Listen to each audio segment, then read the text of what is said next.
Now, the effects of climate change on land ecosystems can be seen everywhere, and they have been studied extensively. Fragile coastal ecosystems are stressed as climate change has led to an increase in heavy rainstorms.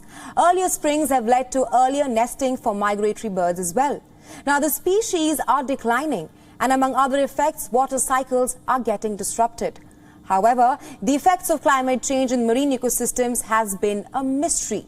But now, researchers have found that climate change can wreck ocean ecosystems by affecting phytoplankton blooms. On land, because of carbon dioxide, fertilization and the earlier melting of snow in high altitudes, climate change is expected to extend the growing season of plants.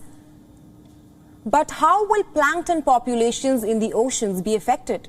Well, a new study published in the journal Nature Climate Change has found that global warming will have influence on the timings of future phytoplankton blooms. Phytoplankton are microscopic marine algae. They also glow in the dark. Phytoplankton contain chlorophyll and require sunlight in order to live and grow.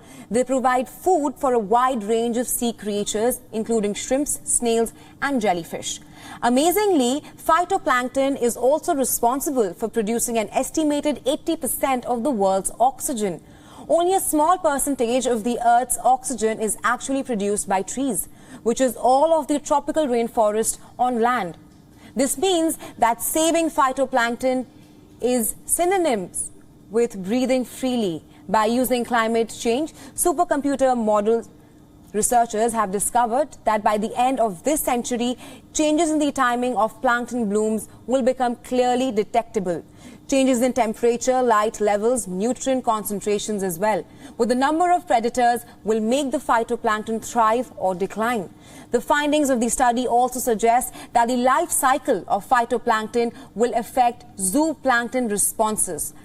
The main difference between them is that phytoplanktons are plants, with zooplanktons are animals.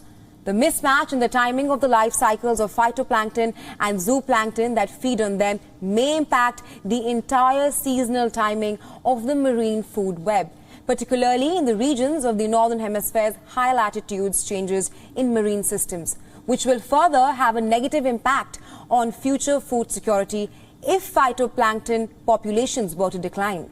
The effects in marine and land ecosystems would be detrimental. Climate change poses a huge threat to the Earth's other lung, and while a majority of the world's forests have already been destroyed, we can still save our world's oceans and essentially our planet.